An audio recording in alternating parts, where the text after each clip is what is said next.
सुनवाई के दौरान चीफ जस्टिस ने बड़ा कमेंट किया। चीफ जस्टिस ने कहा कि कुछ कार्रवाइयों से हमें पीड़ा हुई है। कोर्ट ने कहा कि ट्विशा की सास रिटायर्ड जज हैं, न्यायपालिका की निष्पक्षता पर सवाल उठ रहे थे, इसलिए इस मामले में हमने स्वतः संज्ञान लिया। सुनवाई के दौरान चीफ जस्टिस ने यह भी कहा कि सीबीआई जांच करने में सक्षम है। पीड़ित परिवार और आरोपी पक्ष दोनों सार्वजनिक बयान देने से बचें। दोनों पक्ष जांच एजेंसी के सामने अपना बयान दें, न कि मीडिया के सामने। वहीं मध्य प्रदेश सरकार की तरफ से पेश हुए सॉलिसिटर जनरल ने कहा कि ट्विशा की सास पूर्व जज गिरिबाला सिंह जांच में अड़चन डाल रही हैं। इस पर गिरिबाला सिंह के वकील ने कहा कि बात गलत है। गिरिबाला सिंह ने पुलिस के सामने अपना बयान दर्ज करवाया है। तो इस केस में शुरुआत से ट्विशा की सास पर आरोप लग रहे हैं कि वो अपने रसूख का इस्तेमाल करके इस केस को प्रभावित करने की कोशिश कर रही हैं। और जब ये नैरेटिव चलने लगा तो सुप्रीम कोर्ट ने स्वतः संज्ञान इस पूरे मसले पर लिया है और सुप्रीम कोर्ट में सुनवाई पूरी हो चुकी है और थोड़ी देर में फैसला आएगा। सुप्रीम कोर्ट ट्विशा के परिवार ने अपील की है सुप्रीम कोर्ट में कि इस केस की सुनवाई एमपी से बाहर हो।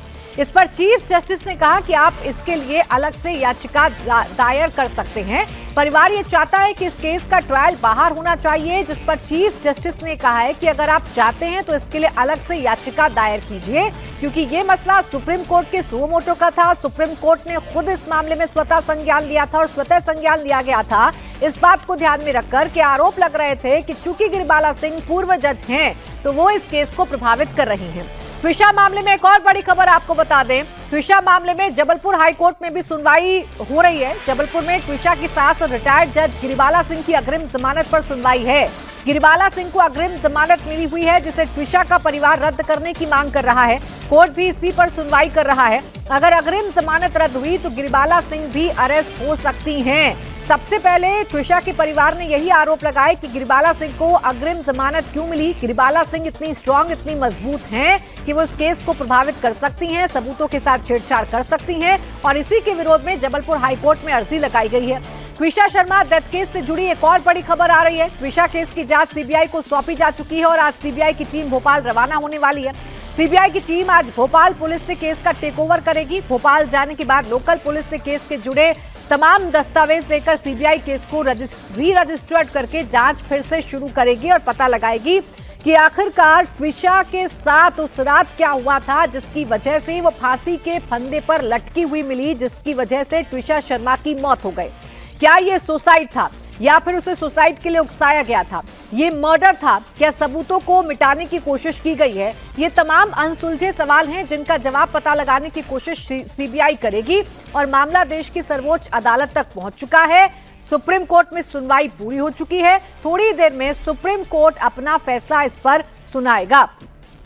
मेरे सहयोगी इस वक्त हमारे साथ जुड़ गए हैं। अनुराग अमिताभ भोपाल से हैं और अतुल भाटिया दिल्ली से हमारे साथ हैं। अतुल, सबसे पहले आप बताइए कितना वक्त और लगेगा अभी सुप्रीम कोर्ट का फाइनल वर्डिक्ट आने में?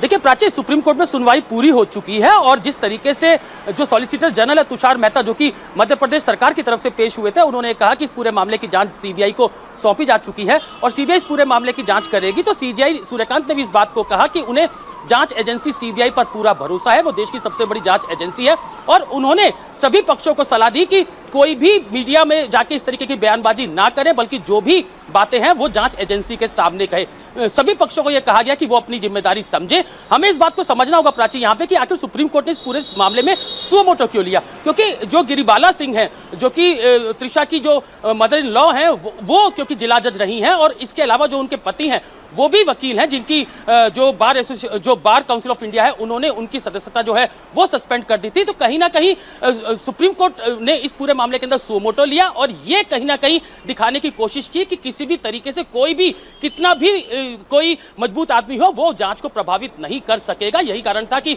सीजीआई सूर्यकांत की अध्यक्षता में 3 जजों की बेंच ने आज सुओ मोटो लेकर इस पूरे मामले पर सुनवाई की। उन्होंने कहा कि सीबीआई इस पूरे मामले की जांच करेगी। सीबीआई सभी किन कारणों से आखिर त्रिशा की संदिग्ध परिस्थितियों मौत हुई, इस पूरे मामले की जांच जांच करेगी। कोई भी पक्ष जो है वो इसमें किसी तरीके से ऐसा नहीं करेगा जिससे कि जांच प्रभावित हो। सभी पक्षों को अपनी जिम्मेदारी समझनी होगी। तो जब सीजेआई सूर्यकांत ने यह कहा तो उसके बाद क्योंकि गिरिबाला सिंह की तरफ से भी ये कहा, गिरिबाला सिंह के लिए भी ये कहा गया कि उनको वो जांच को प्रभावित कर सकती हैं और लगातार इस तरीके का नैरेटिव सोशल मीडिया पर और बाकी जगहों पर चल रहा है। जिसके बाद जो है वो सीजेआई सूर्यकांत ने कहा कि सीबीआई इस पूरे मामले की जांच कर रही है, उनको जांच पर पूरा भरोसा है। आखिर देखना होगा कि किस तरीके के इस पूरे मामले में सबूत निकलकर सामने आते हैं। कोई कितना भी मतलब प्रभावशाली हो उसको उसे वो नहीं बच पाएगा। इस तरीके की तमाम बातें जो है वो सीजेआई सूर्यकांत की तरफ से की गई। तो क्योंकि कहीं ना कहीं सीजेआई सूर्यकांत जो है वो कहीं ना कहीं इस पूरे मामले के अंदर जो सीबीआई की जांच के आदेश दिए गए हैं उससे संतुष्ट दिखे, क्योंकि अब से कुछ देर बाद एक लिखित ऑर्डर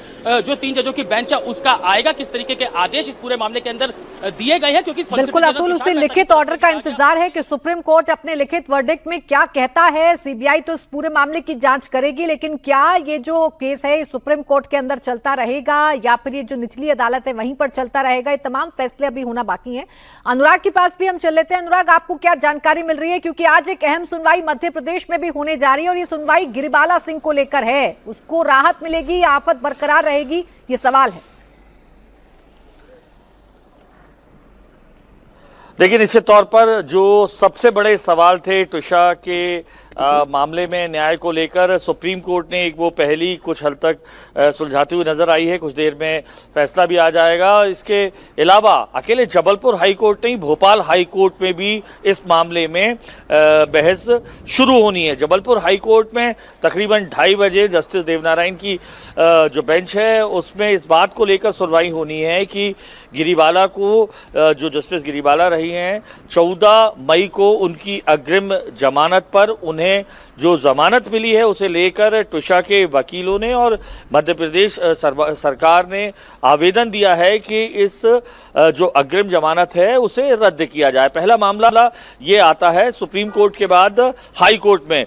जो तीसरा मामला है वो फिर भोपाल हाई कोर्ट में शुरू होगा, जिसमें जो ट्विशा के वकील हैं उन्होंने जिला कोर्ट में एक अपील दायर की है, जिसके तहत जो समर्थ हैं और जो मुख्य आरोपी हैं और उनकी जो मां है गिरिबाला सिंह, जो पूर्व न्यायाधीश भी रही हैं और इसके अलावा इस जिला उपभोक्ता फोरम की अध्यक्षा भी हैं, इनके कॉल रिकॉर्ड 12 से लेकर 20 तारीख तक के सुरक्षित और संरक्षित रखे जाएं और एम्स के सीसीटीवी फुटेज को भी सुरक्षित रखा जाए। ये इसलिए महत्वपूर्ण हो जाता है भोपाल की कोर्ट की ये सुनवाई, क्योंकि ये माना जा रहा है, जिसको लेकर खुद सुप्रीम कोर्ट ने भी संज्ञान लिया था सुओ मोटो, कि जो संस्थागत पक्षपात, इंस्टीट्यूशनल बायस जो है वो हुआ है, क्योंकि 12 से लेकर 20 तारीख तक के दौरान गिरिबाला ने तकरीबन 46 नंबर पर, ध्यान दीजिएगा 46 नंबर पर बात की है, फोन नंबर्स पर। और ये 46 जो नंबर हैं ये तमाम जो जुडिशरी के लोग हैं, जो पुलिस डिपार्टमेंट के लोग हैं और मेडिकल फैटर्निटी के लोग हैं,